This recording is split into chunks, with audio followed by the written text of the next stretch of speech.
because then we can start recording for Witch Had Atelier Episode 3. What a good show.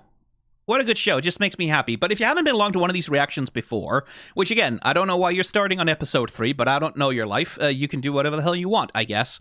The way that these work is that I don't want to put the anime on screen for you to see, because if I do that too much, the copyright problems. So what I do instead is I just put this on screen for you, which is a little bit of the lower part of the screen where the subtitles are, and a timestamp. And you will use that to keep in time with me, because you're going to have the anime open on your own screen.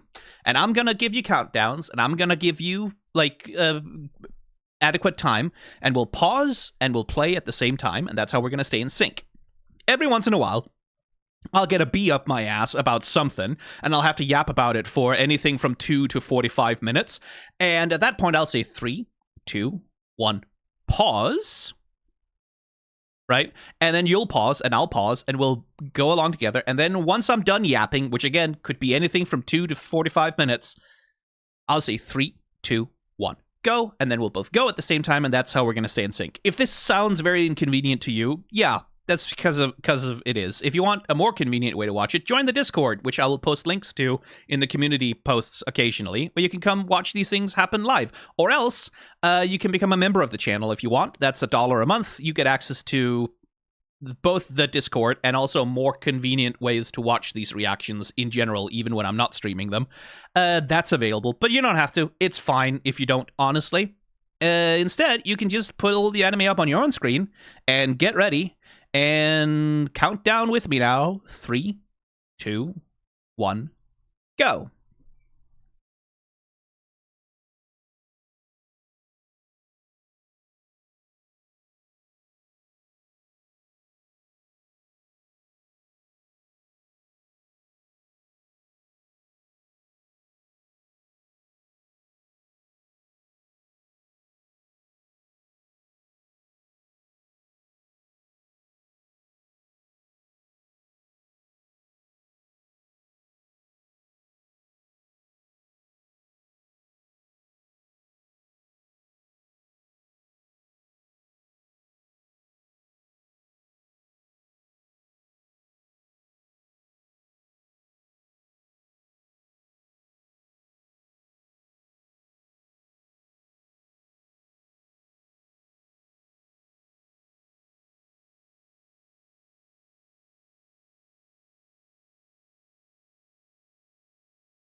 Foreshadowing is a literary device in which...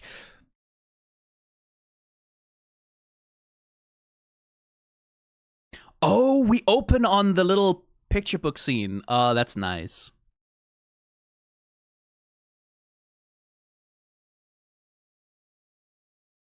And we flip the page. Very good.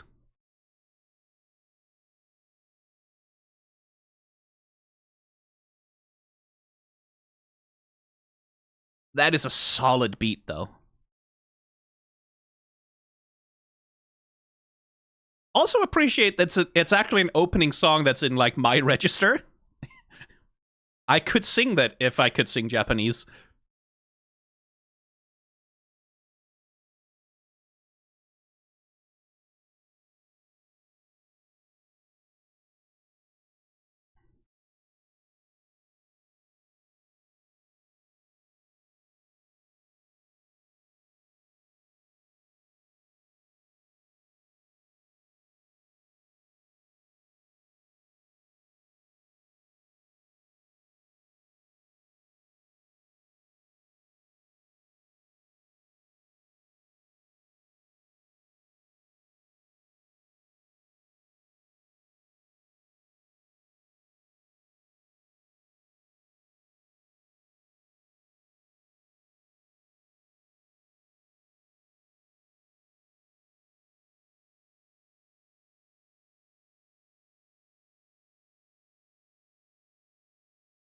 Interesting little vamp up the chords there. Do do do do do.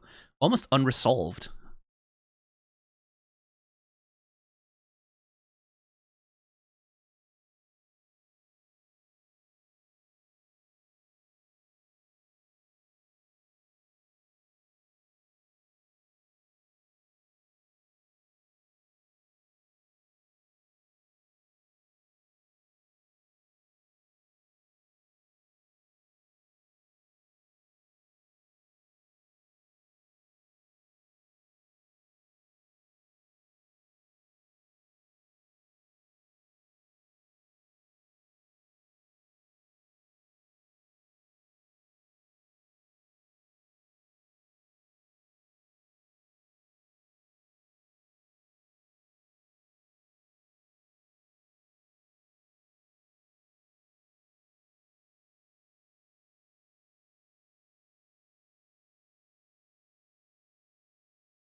Three, two, one. Pause. Hang on.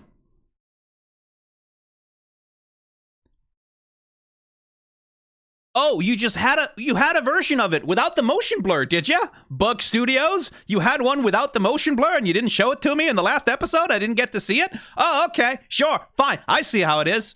Bastards. Monsters. It looks so good, though. Look at that. Perfect introduction for the damn character.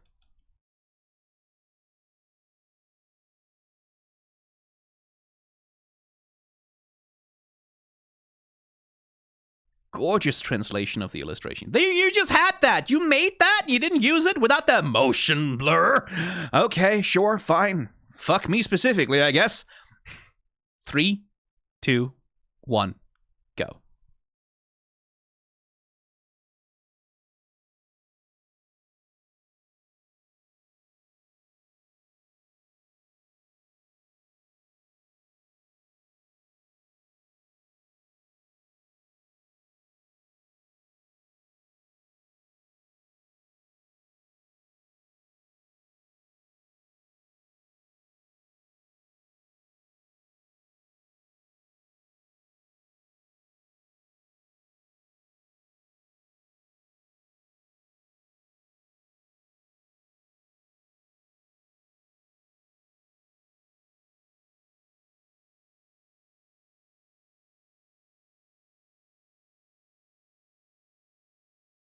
You should probably have been terrified before this, Coco.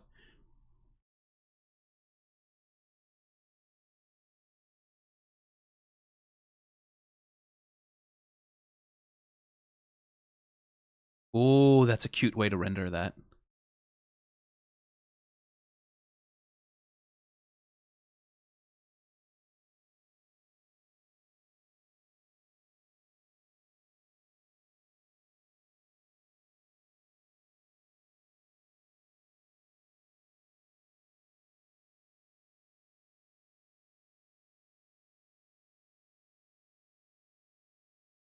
Yee!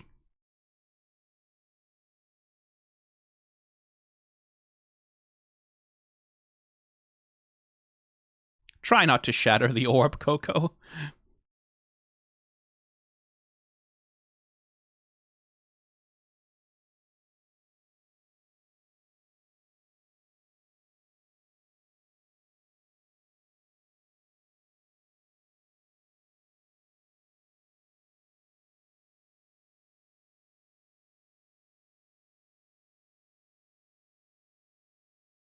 It is very Dadah, honestly. Orbs just floating in the sky.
Gorgeous bird.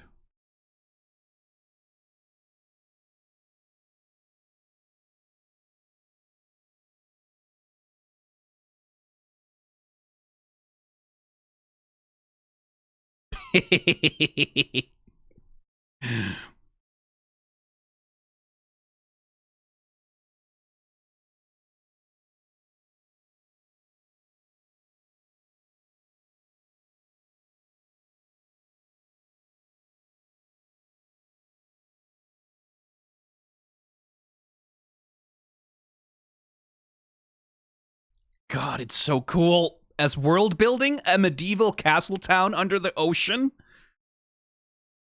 Fucking Germanic Atlantis.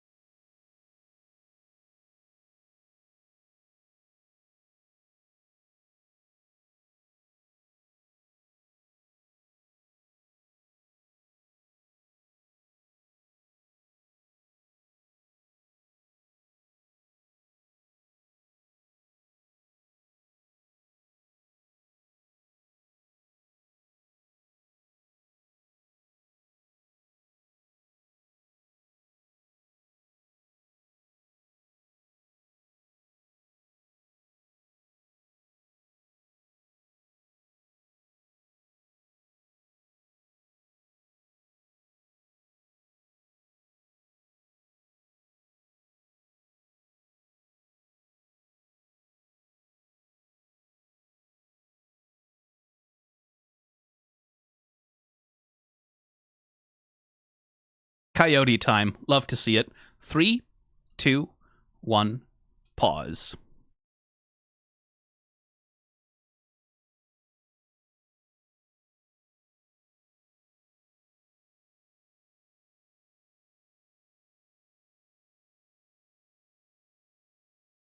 I just wanted to have a, like, because they do the thing of, like, she poses up, like, we get this Ghibli ass, the rising wind up under her skirt. She looks up into the sky with determination, and yep.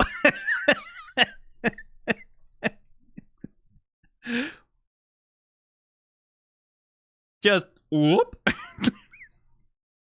Such a good little perfect parabolic arc. Bonk.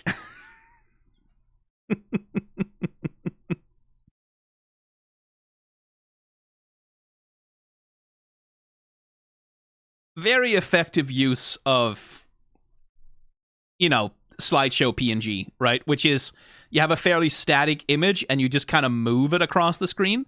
It's very good for comedy, right? Like, the deliberate, excessive simplicity of it is very good for comedy. Same thing they're doing here, right? They're not hand animating Coco here.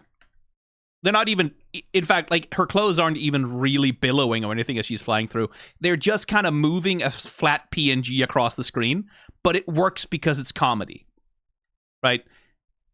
And the reason it works when it's comedy is because right before that, we get this gorgeous piece of animation, right?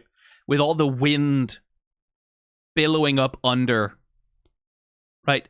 It works because it's a deliberate contrast. It wouldn't work if the rest of the show was also a bunch of slideshow PNGs, right?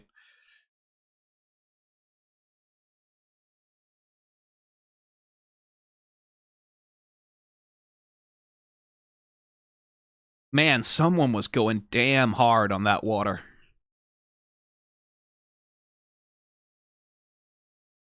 Oh yeah, by the way, notice that the Great Hall is underwater. Keep it in mind for later. Just notice that in order to go to the Great Hall, to be part of the core of Witch Society, you have to go underwater. Just, it's a thing that's worth noticing in relation to one of the characters. Now you.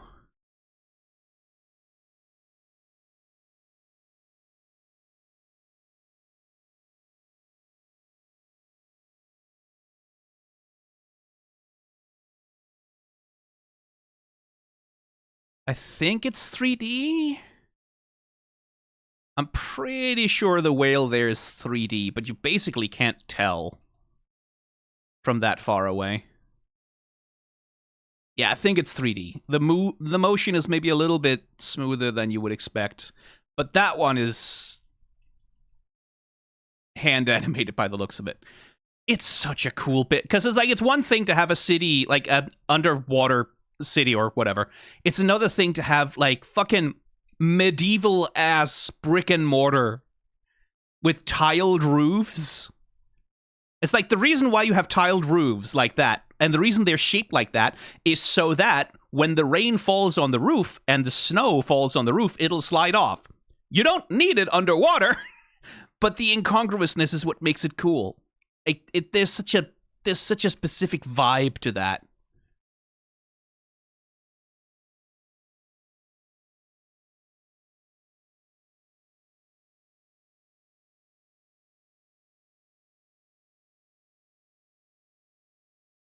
I do like this transition also. That it's like as she points out, like, hey dude, you should probably keep an eye on your apprentices because they're young, they're 12-year-olds, they're a bunch of like preteens, and they're really stupid, and they might do something incredibly dumb.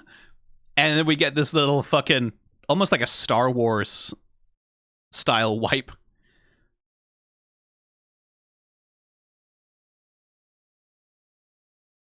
That's a good little smear. Like some doubling, some color smears to follow, and then you get this woo.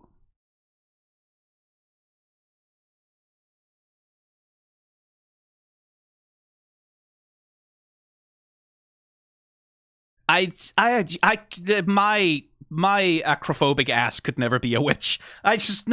You cannot, like, nope, I would never float more than 5 inches off the ground. Not under any circumstances.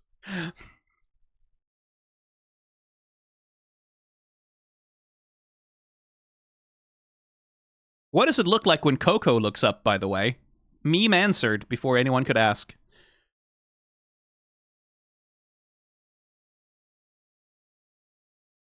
And it's so good because like Coco has figured out, right? You need to keep your feet together, right? That's the core of the lesson she's learned so far. In order for this thing to flying thing to work, keep your feet together.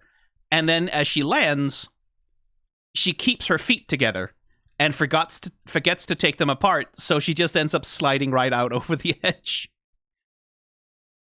It's like a very believable way for her to fuck up, right? Is that she has like all of this focus of like, keep my feet together, have to keep my feet together, gotta keep my feet together. Oh no, I should not keep my feet together.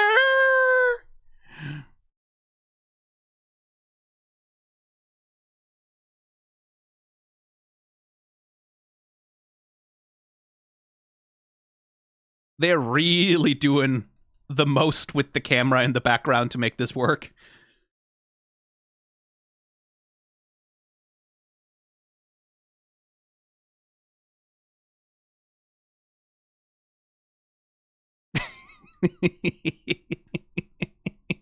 I feel bad, but it's so funny when she gets hurt. And here we get like classic Coyote time, right? Like, which is the thing when a character, for comedy purposes, is able to just stay floating in the air for as long as the scene needs in order for the joke to land.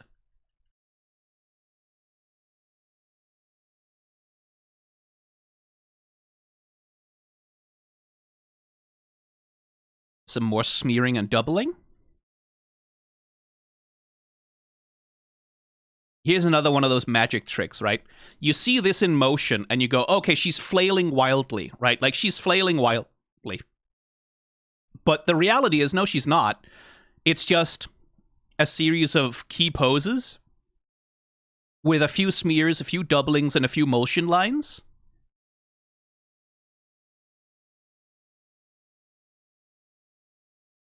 That stay on screen for like 2 frames by the looks of it. It's like 1, 2, 1, 2, 1, 2, 1, and then like 1 here. 1, 2, 2, 2, 1, 2, 1, 2, 1, 2, 1, 2, 1, 2. And then like occasionally on a 1, probably because the video is at 30 frames per second.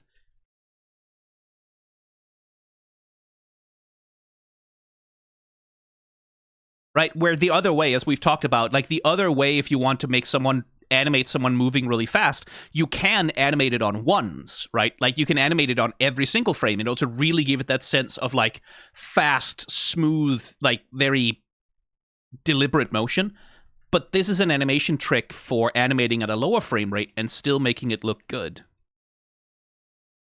And like props to the lighting artist on handling like the shadows, especially like on Coco's hand here in the moments when she's reaching for the vine. Like that big dark shadow gives it a lot of depth, but also like helps guide the eye.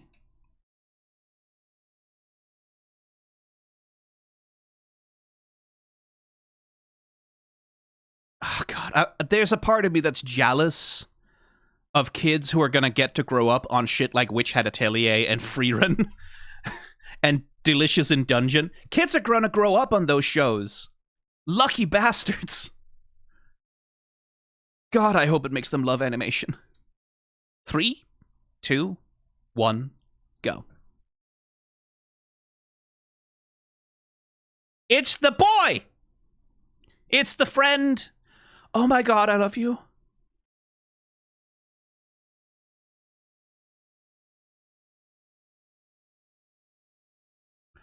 Oh, wait, hang on. 3, 2, 1, pause. I need to look at that water animation. Also, Brush Buddy. Oh, you're so cute. Look at this.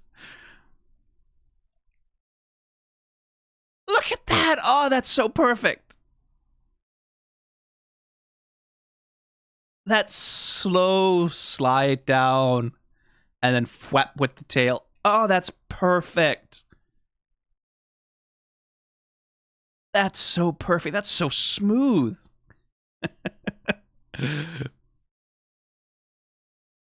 Again, coyote time. Coco doesn't fall until she realizes that she's no longer holding on, and then gravity kicks in.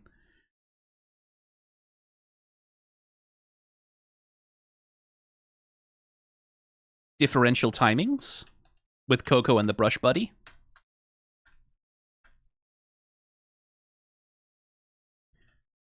And then this fucking shot.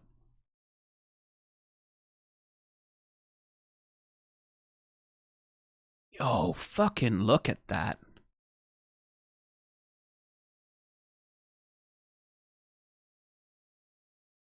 Oh, someone was just given time for that shot. Look how fucking pretty with the water effects and the glow.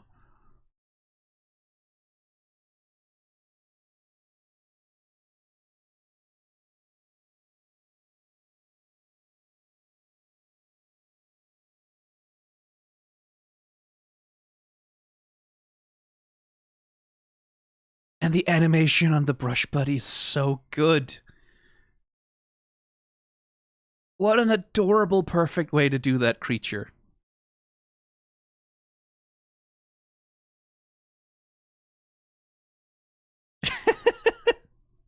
Oh, sweetie.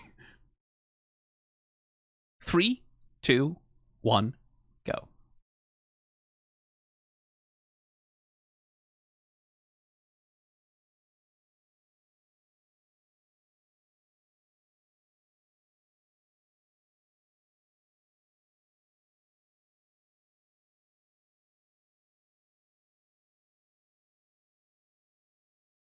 Hey, what happens when you mix ink and water, by the way?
3, 2, 1, pause. Again, we see this Agat being a 12-year-old, right? Like a child. She's ignorant of the rules and unaware of the danger that she's put herself in, right? And Agat, because she knows the danger, is like, so therefore, the rational, reasonable thing for her to do is give up. Give up, go home, leave, and not try. But the problem is, because Coco doesn't understand the danger she has put herself in, she doesn't understand the severity of any of this, and you didn't explain it to her because you don't want to share any of your world with her. What she's going to do instead, what Coco is going to do, is put herself in more danger through her ignorance. Her ignorance makes it exponentially more dangerous for her, right? Because she doesn't know. And again, this is one of the themes of the story, right? Is this thing of like this tension between the reasonableness of restricting access to certain things that are dangerous versus the danger of keeping people ignorant of dangerous things. And it's complete. And again, Agat puts Coco in this position because she's 12. Because she's a child, right? She talks a big game. She tries to sound very adult, but this is a child. This is a 12-year-old whose attempt to solve an emotional problem that she's having, right? Her emotional problem is that she doesn't like that someone like Coco can just waltz in and fuck up her way into getting an apprenticeship. Like getting an apprenticeship for failing. Getting an apprenticeship for doing shit wrong, for being incompetent. She can't handle that. And so her attempt to solve that problem is this. And it's notable that it's a childish response, right? To try and take advantage of ignorance.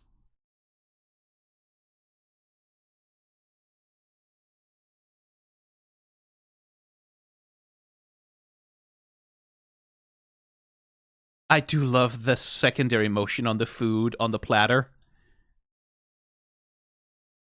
That's really nice.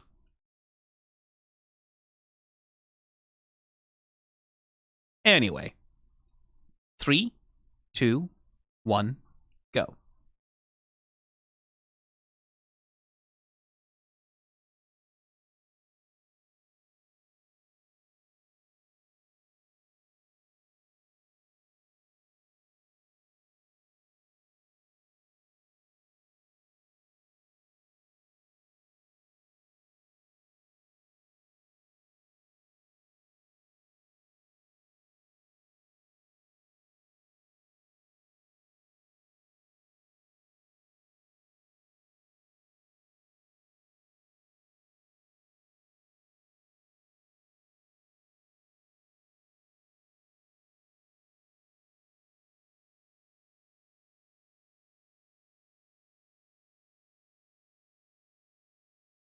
Brush buddy!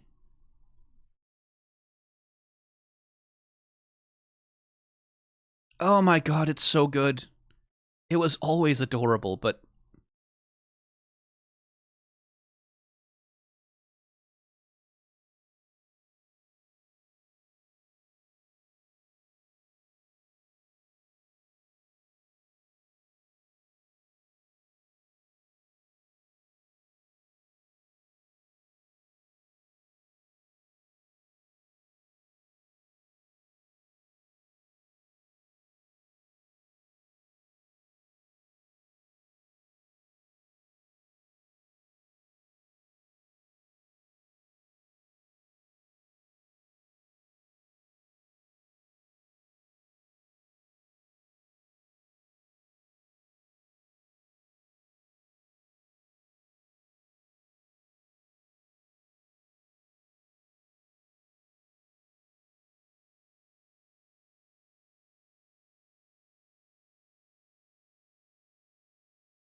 3, 2, 1, pause. Oh, that got me.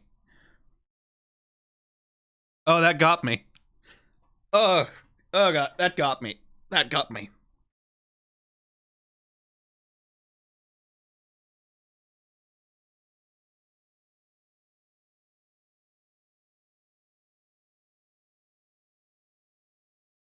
I just need a sec.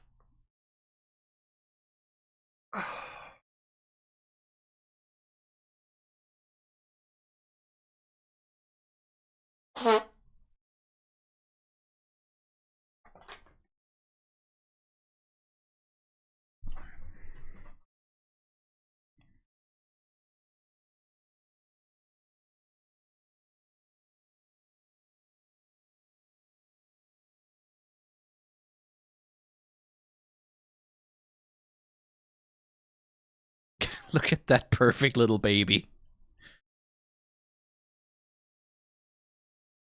Fully a fucking Ghibli creature. They are doing so much good work animating this thing. Fucking Hayao Miyazaki ass.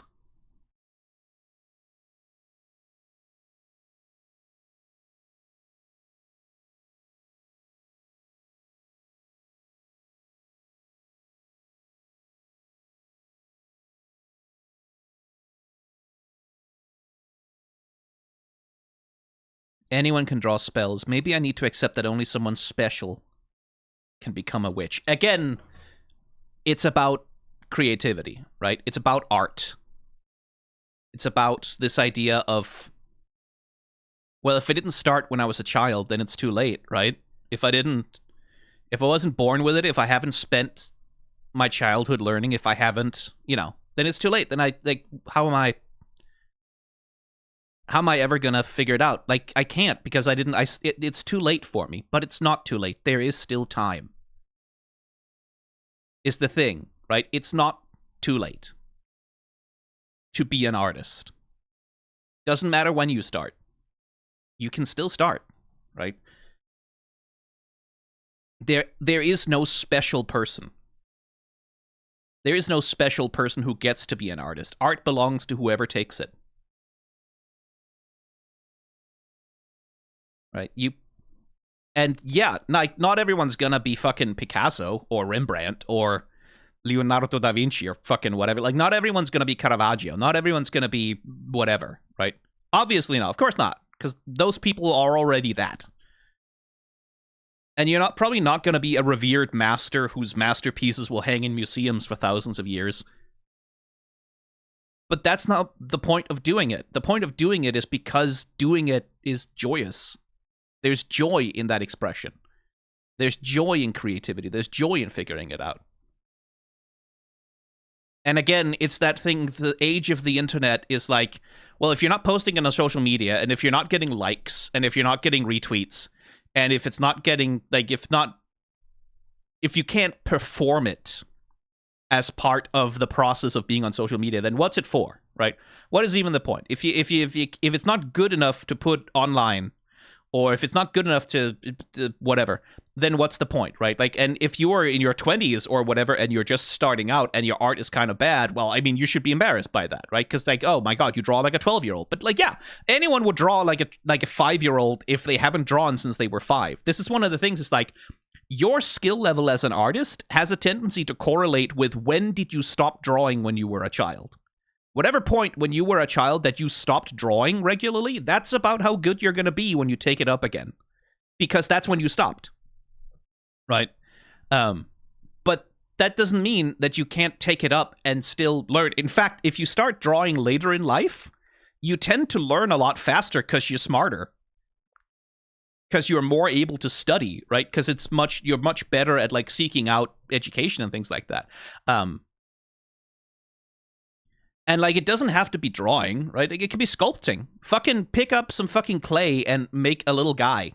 Build Legos. Like, get a fucking big box of random Legos and try and make something out of it. You know? Minecraft that shit.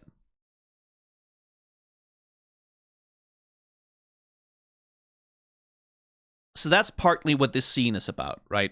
This sense that the world of magic doesn't belong to Coco in that way. As represented by this straight line again. But hey, remember, Coco could draw straight lines. She did, in fact.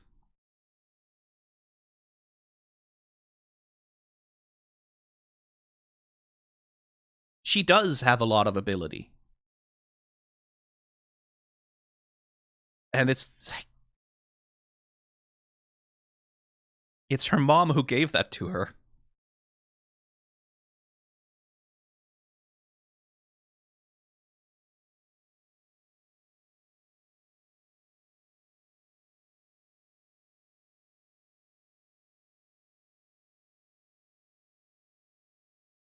I don't think I would have been an artist without my mom. So. Oh, right in the heart.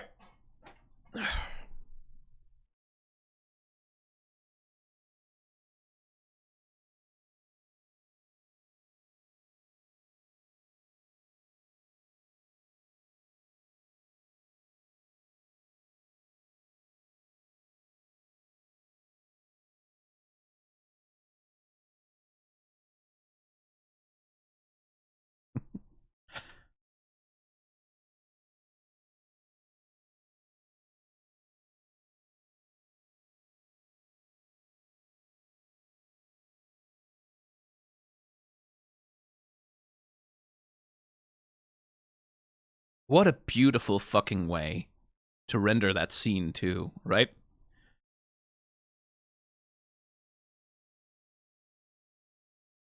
Because it's. Because you get it, right? Her mom gets her started, but Coco keeps going on her own, right? But why is she able to keep going? Well, because of all of the rest of it. Because all this time that she spends on this, on being pretty bad at it, there's someone there who cheers her up, who takes care of her, who creates the space for her.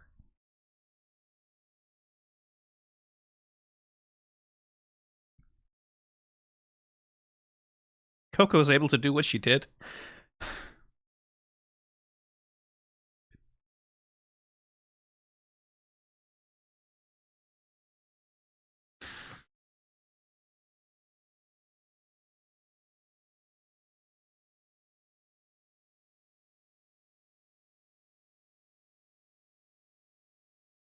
Because her mom gave that to her. That space.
Straight to the heart. Straight to the heart. Fucking hell.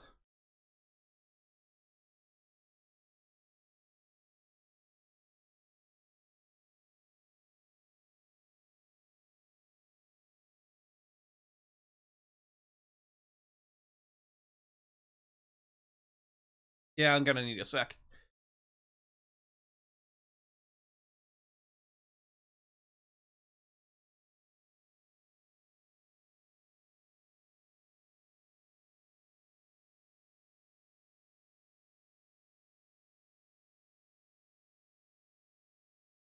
I can't see the screen. Someone is raining on my face.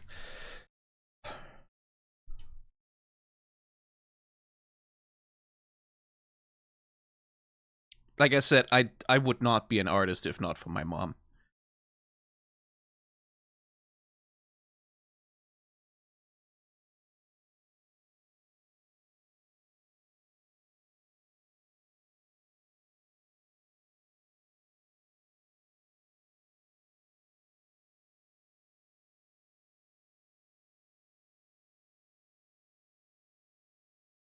Whew.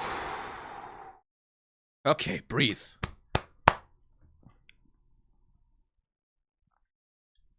And also, this scene. Keep this scene especially in mind when it comes to a got later. I can't remember. I think we do get that bit of backstory within the space of this season. But keep it in mind. Keep this scene in mind. Keep in mind where Coco is coming from and where a got is coming from, and it'll explain a lot of things for you.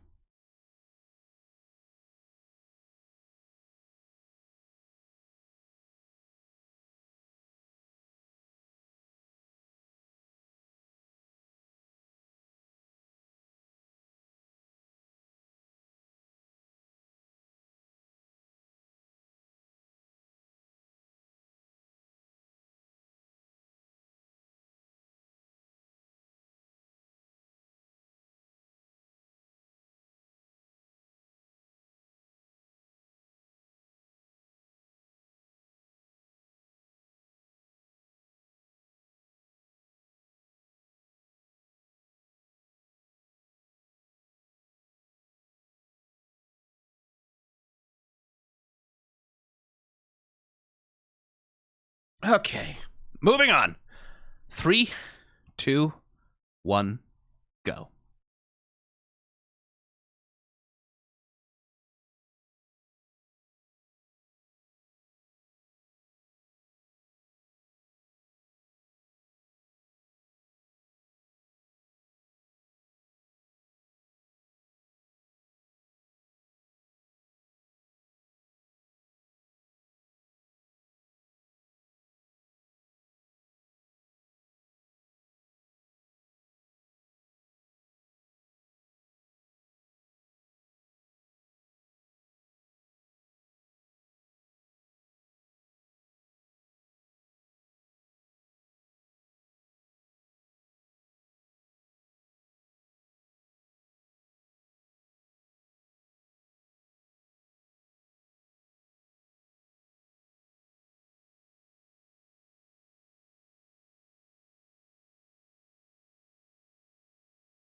Oh, fuck off! Come on!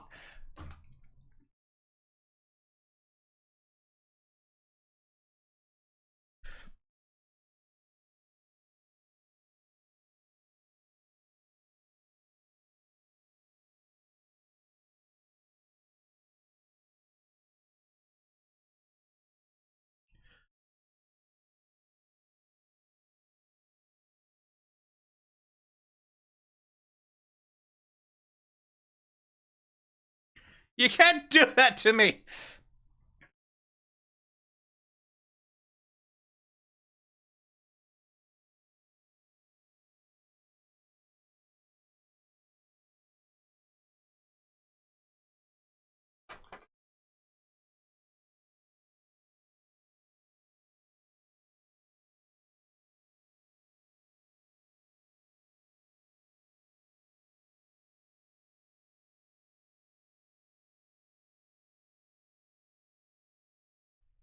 God, the brush buddy is so perfect.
Oh, stop it!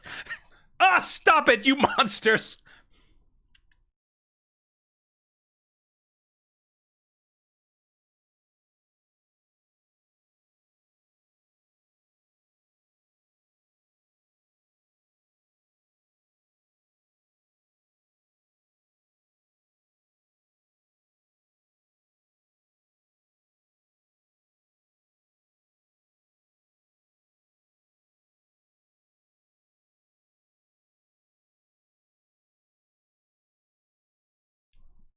Three, two, one, pause.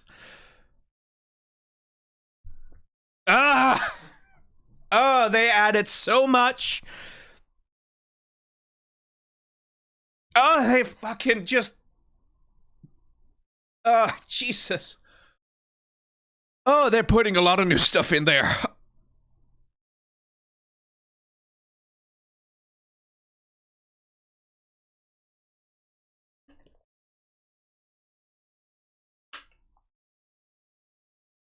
Oh. That is a good adaptational change.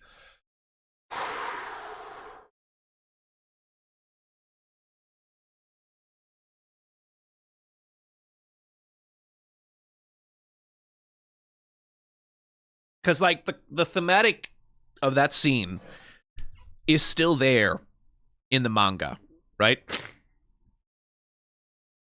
The theme of it, right? That magic is something slightly different to Coco, right? She gets it from a different source. She gets her magic from her life experiences, right? And that's a strength of her. Not a weakness. The fact that she hasn't had that formal training, right? That's a strength. That allows her to see different creative opportunities and different solutions to problems. Any other witch would probably never have come up with that kind of solution, right? Because Coco is special in that way. That lack of formal training, God.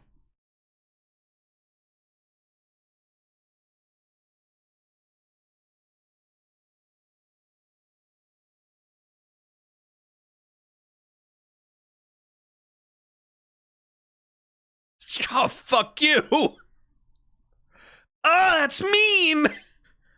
That's mean! I mean, I keep doing it to myself. I keep looking at it again. It's like, oh, looking at that hurts. Let's do it some more.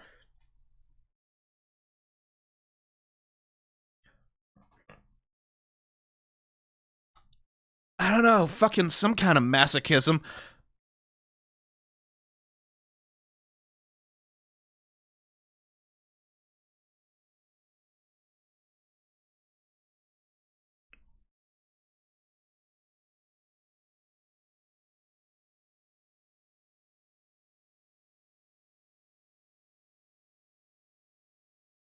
What a way to show the passage of time, too, right? That Coco begins this creative project, and because she's doing it her own way, from her own mind, it comes from her, right? Not from books, not from teachings. It's her putting everything that's in her together, all of her understanding. Time just...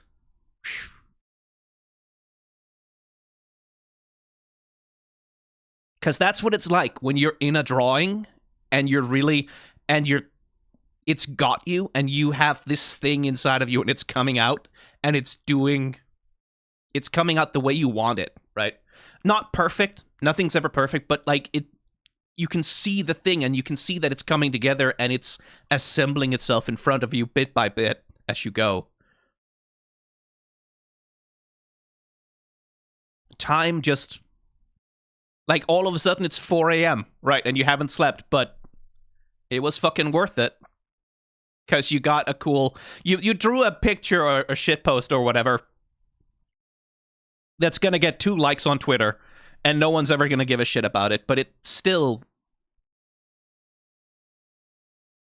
the act of creating it was still worth it.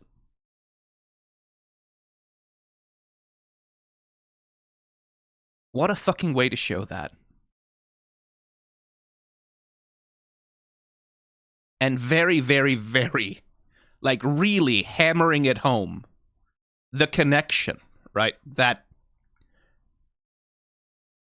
Coco's magic, her creativity, comes from her mother.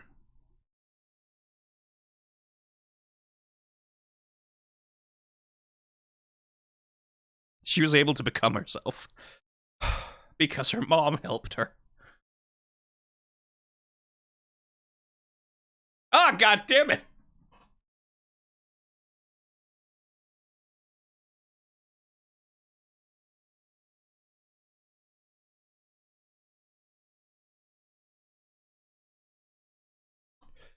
She carries her mother with her every time she draws. God damn it!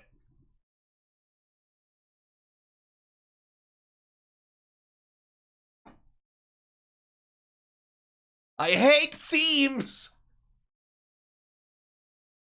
I need to watch some isekai slop after this, something that means nothing.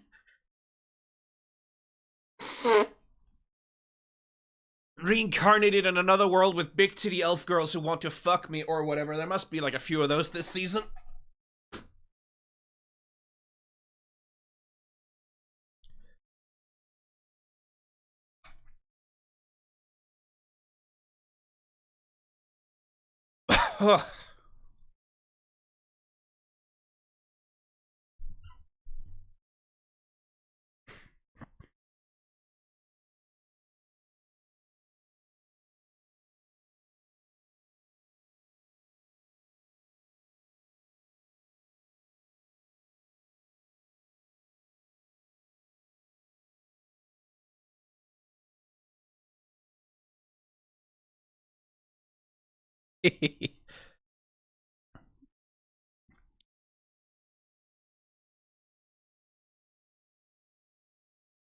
God, they just, like, whoever is animating Brush Buddy.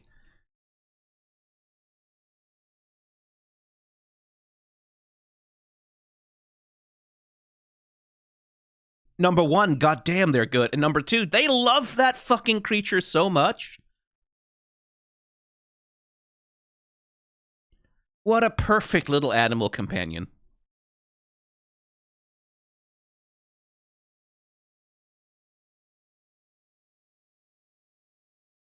Here's a little thing that's very impressive. You see how when the guidance orb overlaps the Brush Buddy, how it distorts it a little bit?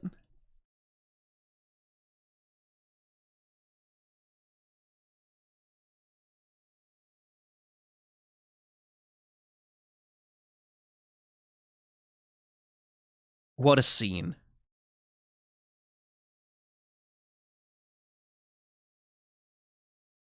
And now we're entering, like, they're essentially doing like a GoPro thing with this shot, right? Essentially, it's like a GoPro has been attached to the boat. It looks like those when they attach a GoPro to the side of a car or whatever. It has that fisheye lens effect a little bit. And it's like it stays steady, but moves along with the boat. That's really cool.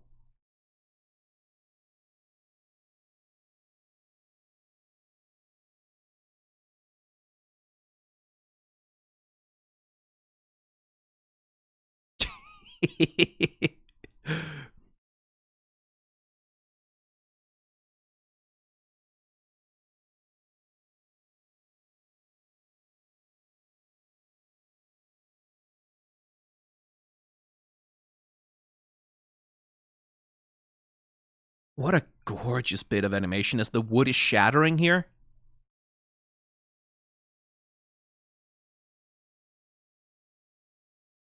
And then we get this, like,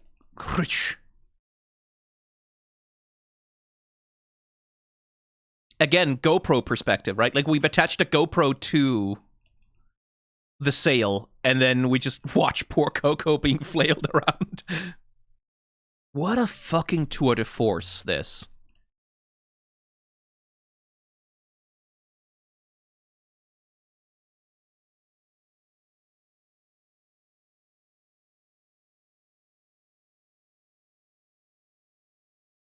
if you remember, the first spell that Coco ever tries to cast, air quotes, is with the laundry. When she she tells the laundry to come to life as a cloak of flight. They're bringing so much shit back around here. Like, just the fucking closing of the loop.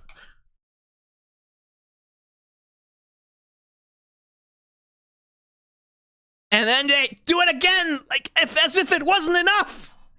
Like, once, twice, 3 punches, 5-hit combo. Fuck you.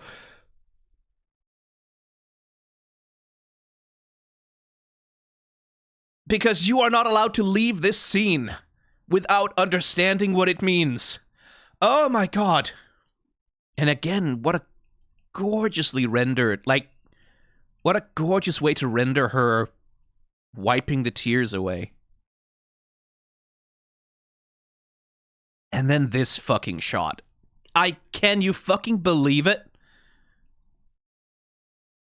From seasonal anime. This is a movie shot.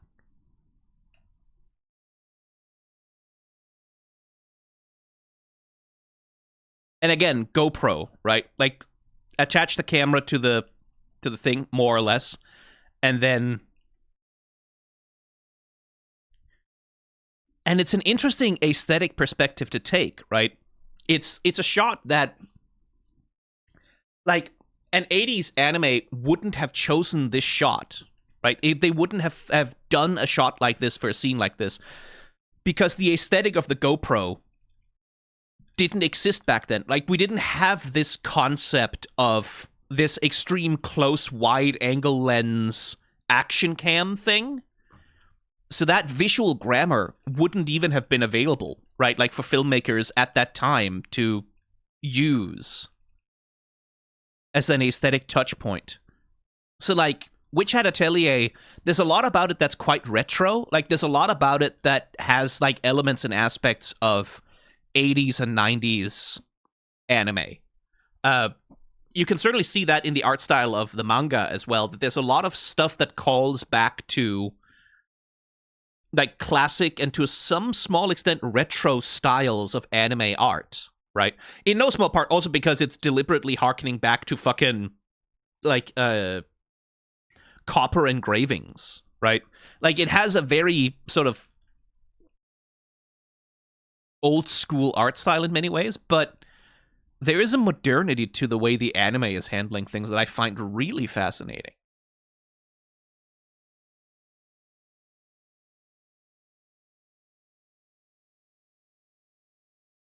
These fucking backgrounds, too. Like, they fucking had people painting that shit for a million years to make it look that good. Whoever was painting these backgrounds fucking knows a sunset. Because look at the sky. This wind-blasted, bright, open, enormous sky. Again, GoPro shot. Seeing Coco from the perspective of the object, right? Rather than having a detached camera perspective from outside, right? This is not the perspective of a camera filming the scene. This is the perspective of the object itself looking at her, essentially, which is, like, again, that action cam perspective. It's so interesting the way that visual grammar, it wouldn't have been available. Fully, like, this fucking looks like not 100%. There are bits and pieces where you can see that it's not like a fucking, but a shot like that, if that showed up in a Ghibli movie, I wouldn't bat an eye. Right? I wouldn't be like, oh, that looks a little low budget. No, that looks like it could fucking be there. Fucking hell, man.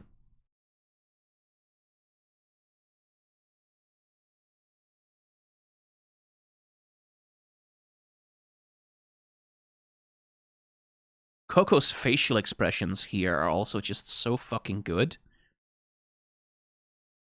One of the things about anime faces, right? Like because they are so stylized, because they take away so much detail and so much specificity, right? You can't, like, you can't really do human micro expressions very well with anime faces because they don't have enough features to do micro expressions, right? You can't get that subtle little curl of the lip. You can't really get that little tiny the dimple that appears on the side of someone's mouth when they're trying not to laugh. Like, there's many things that aren't really available. And so anime faces can at times end up being kind of stiff in that they can only really be configured in like one of four expressions. Kind of like they have a very limited range of expressions that are all quite extreme a lot of the time. Subtlety is something that you sort of often don't get, especially on anime girls, because anime girls like have even more smoothed faces than anime boys a lot of the time. This bit here,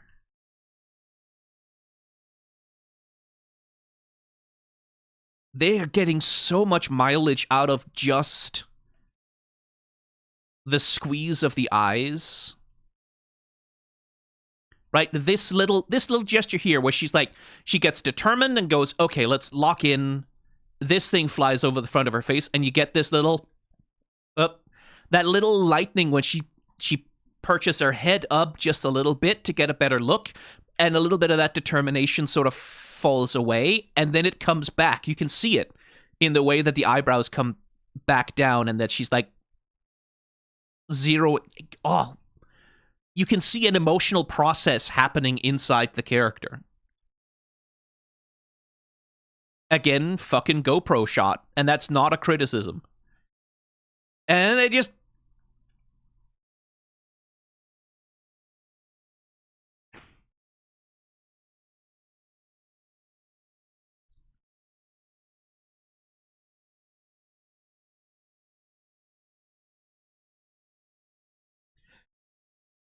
they get me excited about the action scene, and then boom! Sucker punch! You weren't expecting that, asshole. Oh my god.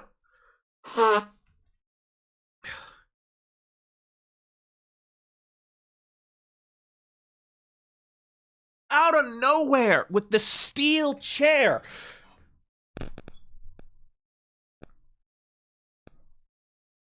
Oh my god.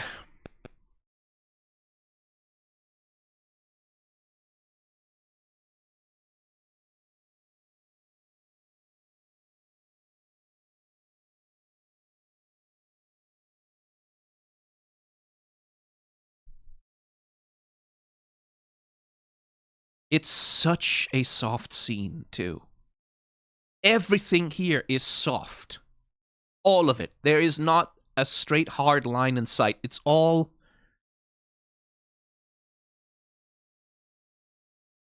Right? The bed is practically a water bed the way it bounces.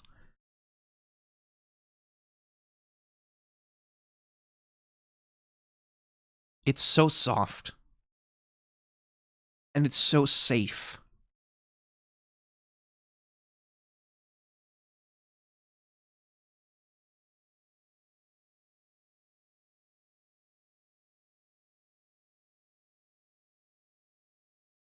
And it's so gentle.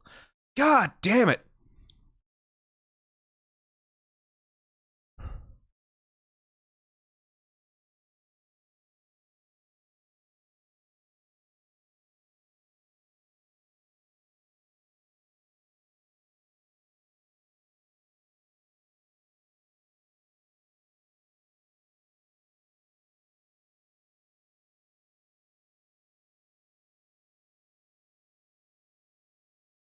Props to the lighting artist here, right? We see this, we cut from this moment, which is very bright, to Coco in shadow, right? Struggling. You can see that she's going through the process of, like, trying to find her courage. And when she does, here comes the light, right? Like, again, it's using the light as a very direct part of the storytelling. And I mean, it's one thing to animate a series of shots that are this fucking complex.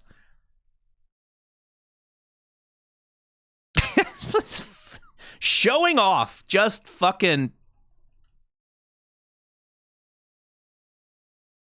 It's another with a fucking dress like that. with all that poofy shirt shit and fucking so many folds.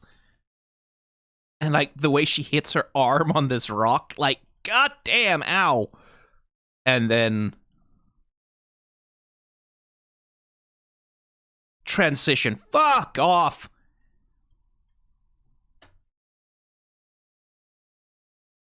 Absolute cinema. Holy shit.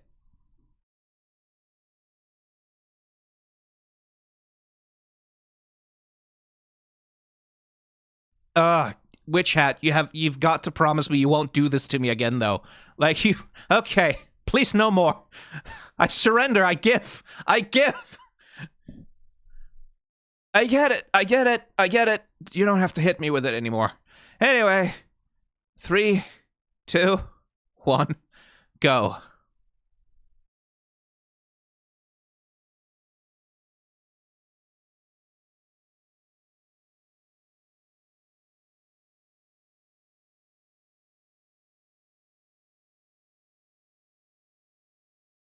What do you mean by that, Keyfree?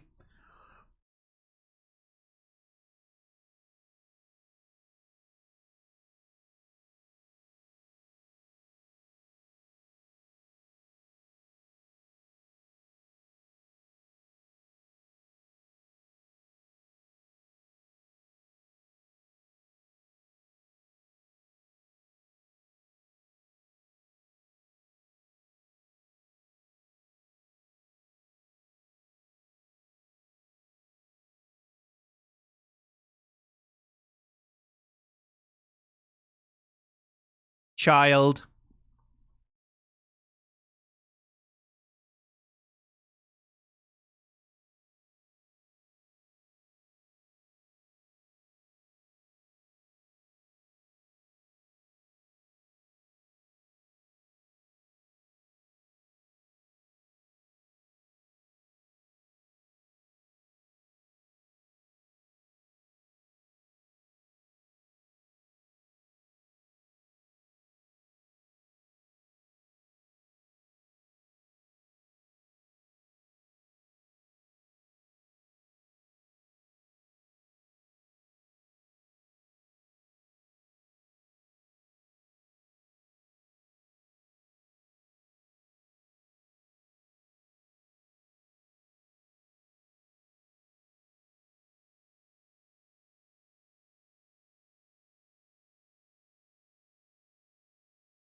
Three, two, one. Pause. We'll be... There's only a few seconds of the episode left, but we'll be back with that in a minute.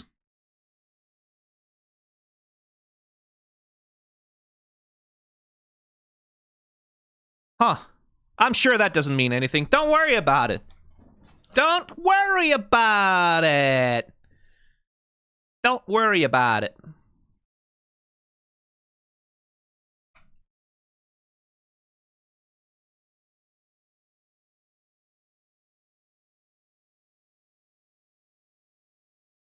Oh, Tetya.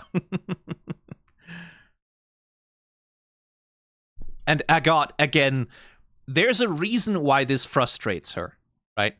Because it's one thing, like, it's a deep hypocrisy, right? Because she's mad that Coco was able to become an apprentice without passing the test, and now Coco has passed the test and has proven herself worthy, and now she's mad again, right? She's mad that she didn't, she's mad that she did, right? It's hypocrisy. There are reasons for it. It doesn't come from nowhere. It's not just like well, it is irrational, but it's not this completely out of nowhere, unmotivated bully sort of antipathy. It comes from a specific place where Agot at the same time can't stand the idea of someone getting further than her with less effort, but is also absolutely terrified of the opposite happening, of someone getting further than her with more effort. And again, remember the scenes between Coco and her mother as a way to inform Agot's particular antipathy.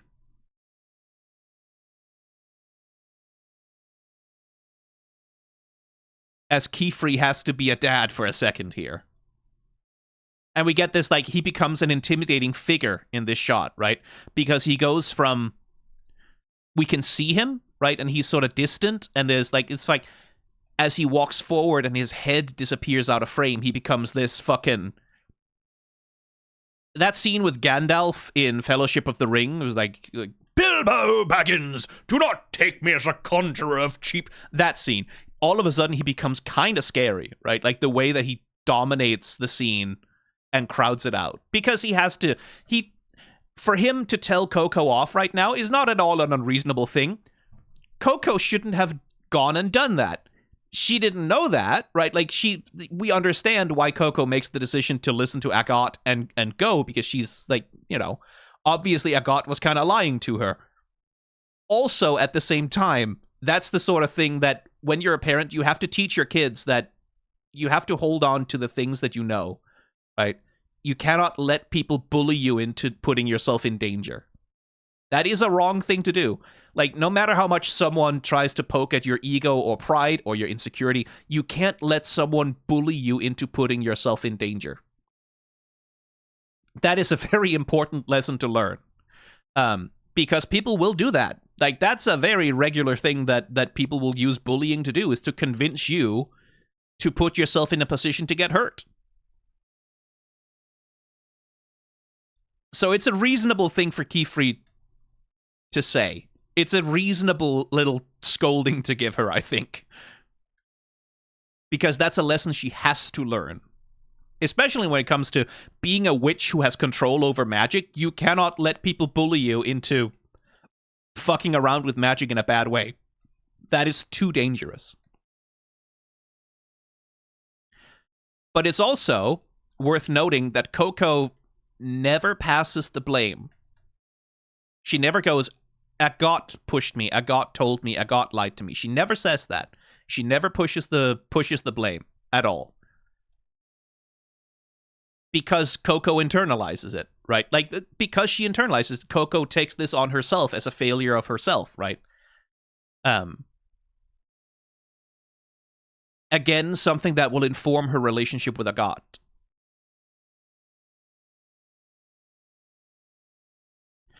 And again, like, good cinematography, right? He delivers the scolding from this position of above, right? This position of towering over. That's the scolding.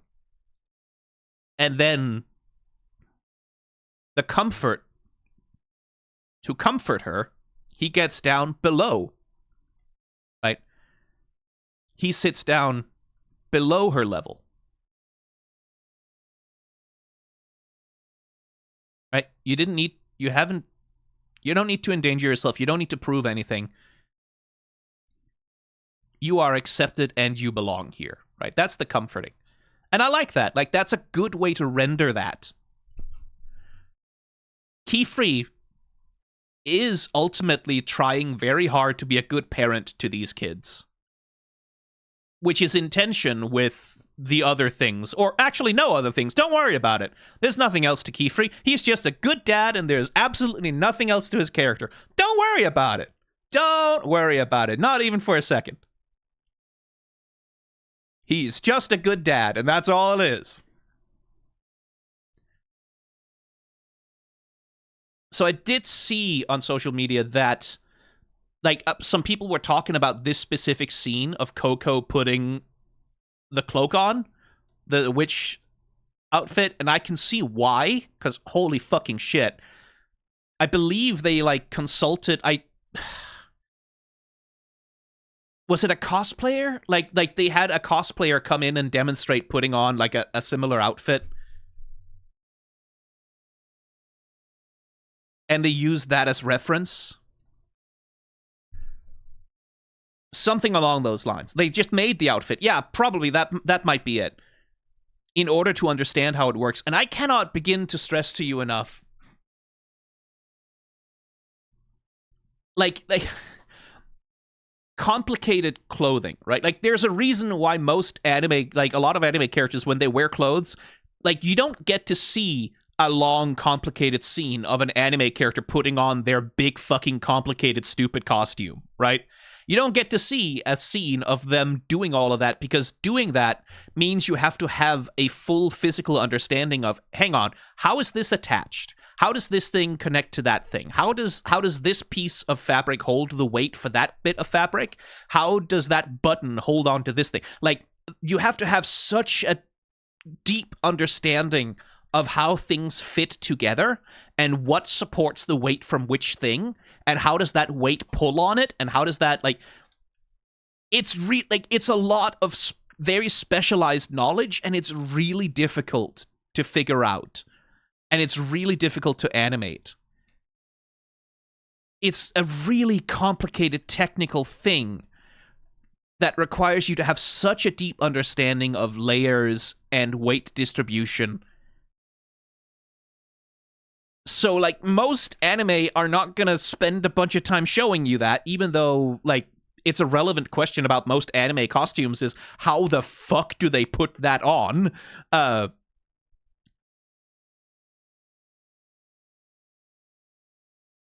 And the joy that they seem to take here in really showing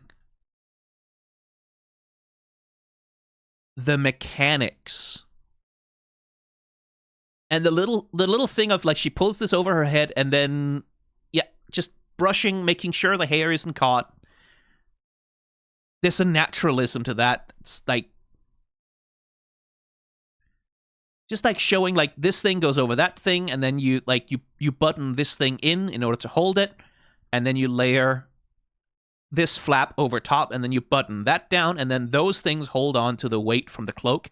Because when you're wearing any kind of a cloak, by the way, you don't just want to tie, like, a little string and then have it hanging around your neck and choking you out. You want to have a system where it's attached preferably over the shoulders, so the shoulders will take the weight, especially if it's a cloak that's supposed to protect you in the rain, because when fabric gets wet, it gets really heavy, so you don't want that shit pulling on your neck. You want it to sit on, like, your shoulders and your chest, so you can use those muscles to hold the weight. Like, there's a lot of complication to that. And figuring it out for regular clothes is one thing. Figuring it out for this fucking extra complicated, adorable, beautiful little anime costume is like, fuck off, man. I don't know how to explain fully how impressive this is as a piece of technical animation.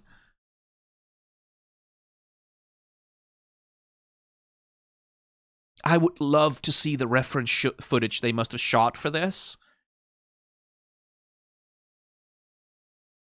Because there's so much, like, you can see the practical consideration of it, right? She buttons the first few things to just hold it in place. Then you can see it's like, okay, now we pull the weight from over here, so we get this bit of the cloak to drape properly over our arms, and then we start, like, the process of it, right? Of managing the weight of the fabric, the bulk of it, to get it to layer correctly in the places it's supposed to layer so it's comfortable, and so the weight is supported. God damn.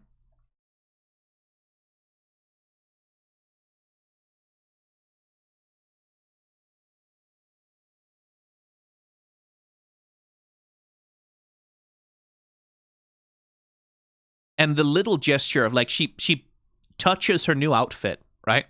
And then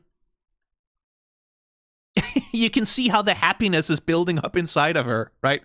She's touching it, and then she goes, "It's my witch cloak." You can see her get so happy. and feels so good in the clothes that she's wearing. The euphoria of it, right? Like when you have a gorgeous outfit and something you've always wanted to wear, and then you get to put it on for the first time, like, oh,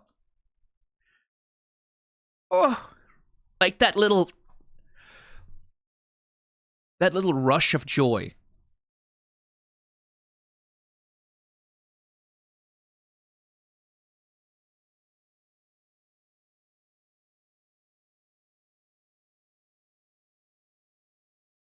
Brush buddy! What a way to animate it. Just this little just this little worm thing like wop wop wop. That must be so fun to animate.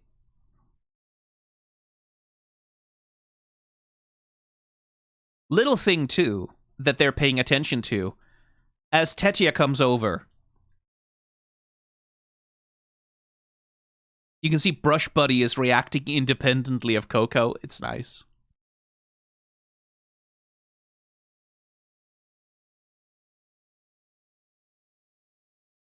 Anyway, let's see what's up with you. 3, 2, 1, go.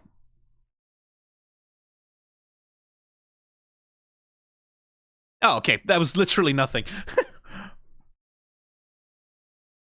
Still, another gorgeous little rotation shot here.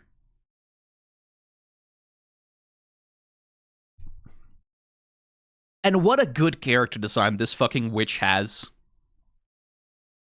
With the fucking eye on the hat, like that single staring fucking eye, and the tendrils that look like tentacles almost, like it's an octopus thing, and then like a cloak of crow feathers. It's just like, they don't need to say or do anything. You just kind of get the sense of like, oh shit, oh, that's, okay, something's like that. You don't want to fuck with that, right?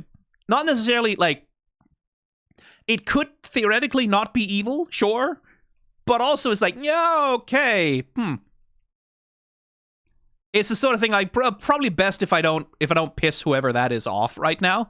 There's a sense of like uncanniness and just like ugh.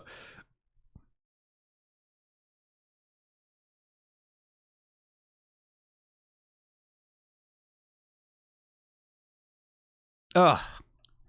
Okay, I swear to God, next episode had better not make me cry like that. I can only take so much of this, Witch Hat.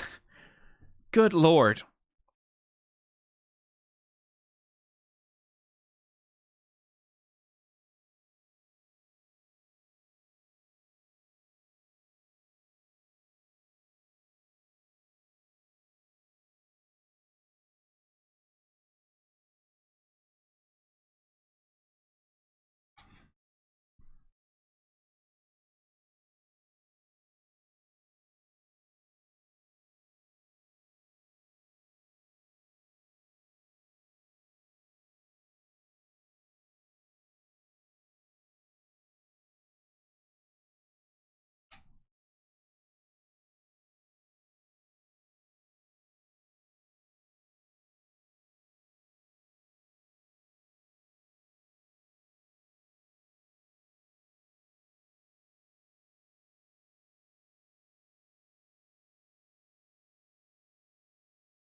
It's also just good fucking character animation in this scene.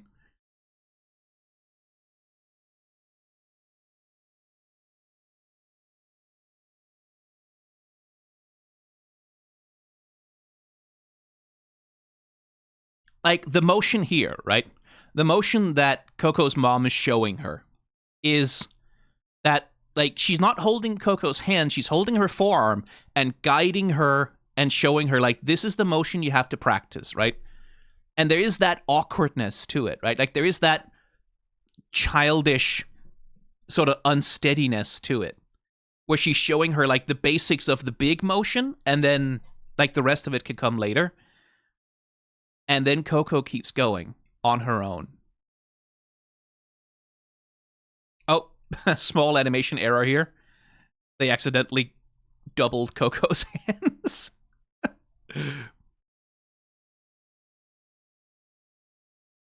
I think that, and that's presumably because they have two versions of Coco. I think what's happened here is they have two versions of Coco, one with her mother attached to the illustration, then one without. And then I think they've probably accidentally layered one over the other for a few frames here. That'll happen sometimes. Because you can see there's also two rocks, right?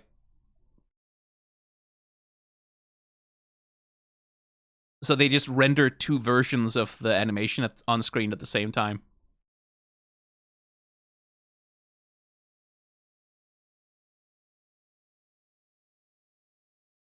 This is so well observed. Like, Coco's mom walks in, she kind of wiping her hands on her apron. And then as she picks up Coco, look at the weight of that. Bending down, and then, like, the head comes up first, where she's looking upwards, and then there's that tension from the back inwards, and then the lift. You can see the weight of it, right? That is like, that's the weight of a fucking child. Because they are heavy, the little bastards. Like, heavier than you think, given how small they are. It's like, you do have to put a little bit of your back into it. And I like that you can see that. You can see that little lift, right? Not light as a feather, but like a weight that's actually meaningful.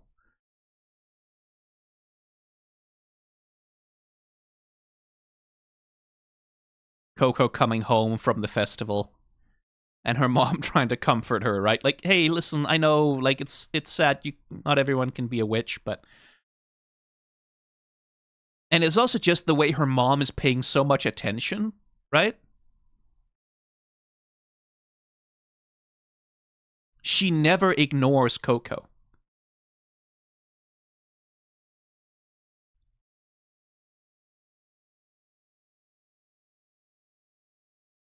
You can see the presence there, right?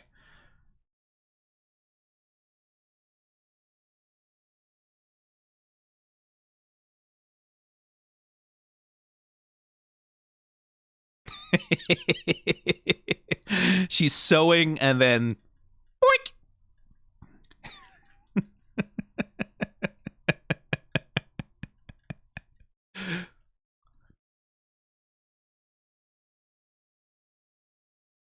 Again, good little details. Like, the chair falls over, Coco's down, and then her mom, like, picks up the chair, moves it out of the way, and then she's about to help.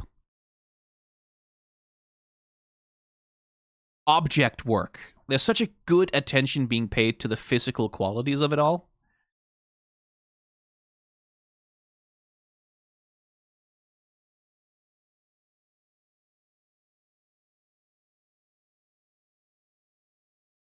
And again, the point of this is to communicate that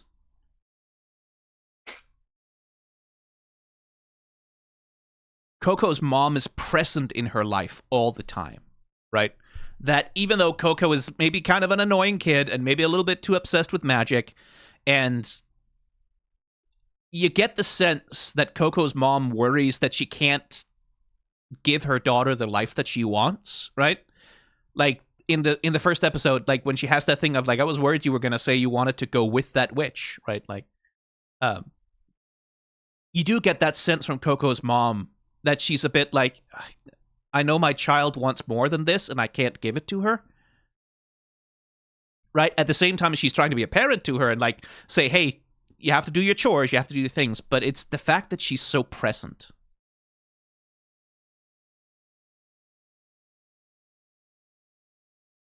Right? There's never any ignoring Coco.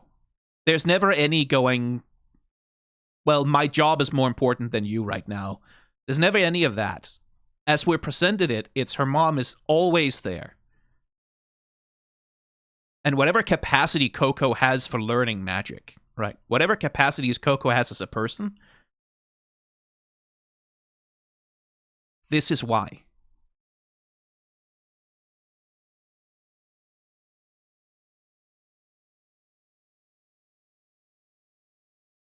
It's because her mother gave her so much.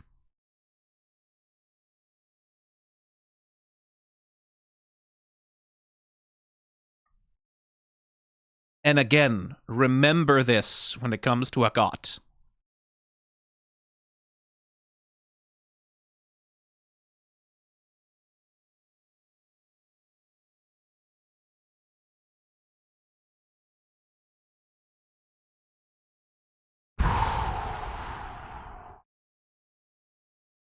Okay. Yeah, that's probably enough.